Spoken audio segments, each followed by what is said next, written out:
Hi there, this is James from James Shipway Guitar and welcome to another one of my videos. Now, I recently released my very first book. Here it is, No Bull Music Theory for Guitarists, and I thought it would be cool to mark the occasion by making some YouTube videos about music theory just to help guitar players get a little bit more familiar with this really important topic because it can really help improve your playing. And many players, including myself, kind of ignore music theory when they start out. And it's because we can begin quite easily on guitar without needing to know any of it. We can use chord boxes and tab and scale patterns and fretboard diagrams and all this kind of stuff.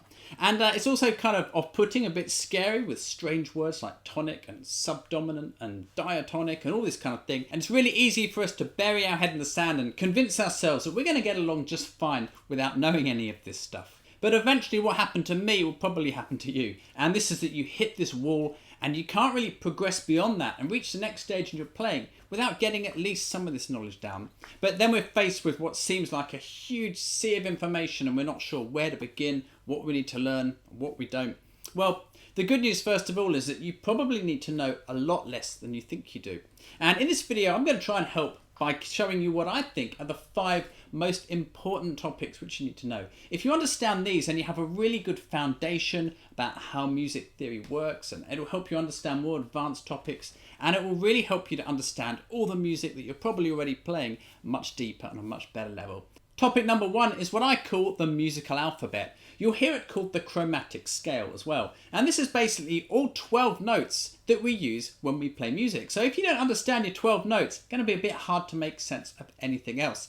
Now, basically how this works is we have 7 letter names, A, B, C, D, E, F, and G, and then we have some sharps and flats in between some of those notes. Let's have a look at how this works on the guitar. So let's spell our musical alphabet out along the low E string. I'm starting at F on the 1st fret. The next note is F sharp or G flat. Then G. Then G sharp or A flat. Then A. Up at the 6th fret we've got A sharp or B flat. At the 7th fret we get B. At the 8th fret we get C. So notice there's no B sharp or C flat. At the 9th fret we have C sharp or D flat. At the 10th fret we get D. At the 11th fret we have D sharp or E flat. At the 12th fret we get E. And up 1 fret we have F. Notice there's no E sharp or F flat. That's the musical alphabet along the low E string, and it's exactly the same with all the same notes in the exact same order when we start on another string. We'd just be starting on one of the other notes. The second most important topic to know about is the major scale, and this one really matters because if you know about this, lots of other stuff will make sense afterwards. The main reason is that other chords and other scales and things, we tend to describe them and explain them in terms of how they're similar to the major scale or how they're different to the major scale. So if we're talking about things in terms of how they're like the major scale and you don't know what the major scale is, it's going to be a bit hard for you to make sense of these other scales as well. So definitely get a good understanding of what the major scale is and do it early on in your music theory study because you're going to be needing it very soon. Topic 3, major and minor triads. Now, what's a triad? A triad is simply a chord which only contains 3 notes. And whether or not you know it, you're already probably using these a lot. When you play a chord like E minor down here, or D, or G, or A minor, you're playing a triad. Those chords only contain 3 notes, even though you may be playing them on 4 or 5 strings or more. Some of the notes are simply played more than once. So instead of just playing the shapes, how about learning a little bit about the triads themselves, because it's really not difficult to do. The most common 2 triads are the major triad and the minor triad. Knowing about triads will help you compose better chord sequences and write better songs. It will help you become a better improviser. It will help you understand the music you play, as well as making sense of all sorts of other chords and other scales which all use triads as their basic starting point or their building block. So knowing about triads is an important step. Make sure you don't miss that one out. Topic number 4, intervals. Now you've probably heard of intervals before. It's simply a way of describing the relationship or the distance between a set of notes. It's one of these things where you're learning it and you're thinking, I'm not quite sure how this is going to help me, but then a little bit further along, it's an enormous benefit. It helps you understand different scales, chord names, chord progressions, all sorts of stuff. So intervals is definitely one to check out. Here's a crash course in how intervals work. Here's a C major scale down at the 3rd fret.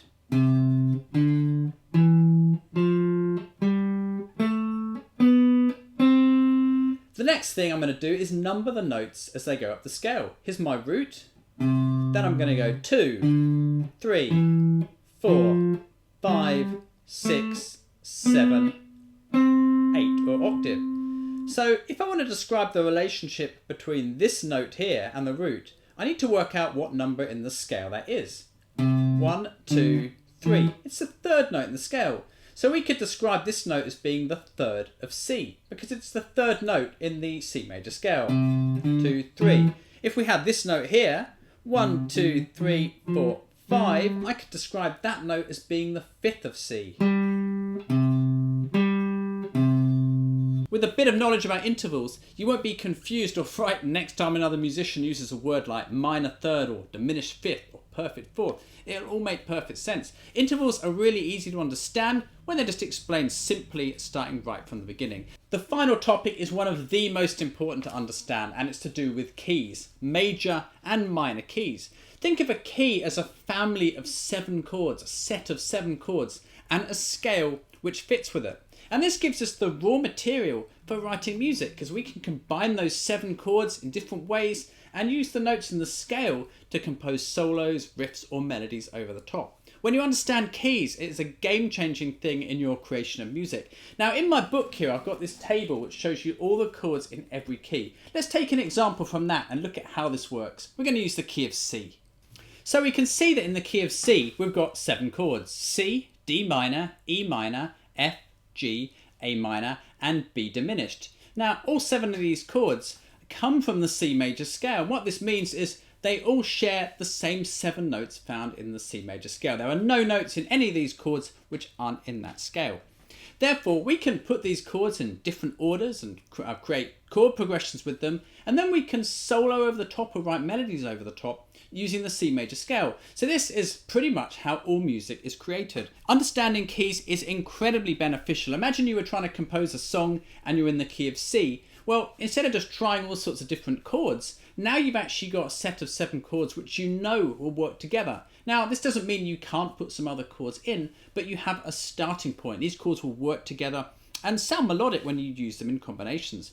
You can also improvise on the spot, because you could look at a chord sequence and understand what key it's from, and then you could think, it's in the key of C, I can improvise using the C major scale over the top of them. You can also work out songs more easily, because if you've determined that a song is in the key of C, you then have got a set of chords which you can try until you find the exact chord sequences being used in the song. Likewise, working out other people's solos is much easier, because you can figure out what scale their licks and lines are coming from, and this helps you to figure out what they're playing. There are so many other benefits to understanding keys, there's just not enough time in this video to talk about them all. But keys, absolutely essential to understand them. That's music topic number 5. You might be looking at these topics thinking that sounds like a lot of work and feeling a bit overwhelmed, but I'm here to tell you that actually you could learn all of this to a good level in 1 to 2 weeks. If you start at the beginning, and when you understand that topic, move on to the next one. These things will stack up, and very soon they'll make sense. You're not looking at months or years of work here to get a good basic knowledge of music theory. If this is something you want to do, then I really suggest that you grab a copy of my No Bull Music Theory for Guitarists book. It's simply the easiest and fastest way to get about 95% of the music theory knowledge which you'll probably ever need to know. And it's explained and demonstrated in a way that makes perfect sense to guitar players. You'll learn about chords, major and minor scales, intervals, chord sequences, major keys, minor keys, and more to help you become a better guitarist, songwriter, and all-round musician. Everything is presented using chord boxes and fretboard diagrams, so it makes perfect sense on the guitar, and there's absolutely no need to read music to use this book. If you feel like you haven't got time to read a book, then don't worry. It comes with a free downloadable audiobook.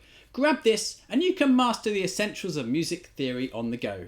It's available right now on Amazon as both a Kindle and a paperback book. I'll post some links below this video so that you can click through and learn more about No Bull Music Theory and read some of the awesome things that other guitar players are saying about it. So let's just quickly sum up on this video. We've covered 5 important topics which I think you need to understand to get a good knowledge of music theory. Number 1, the musical alphabet or chromatic scale.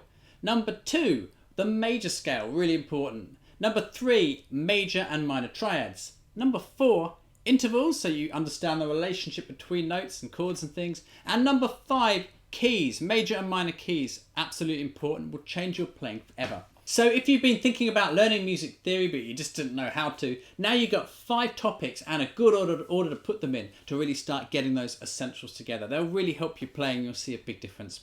Thanks for watching this video. Remember to check out my book by clicking the links below, and I look forward to seeing you again in another video very soon. So have a great day and I'll catch you next time.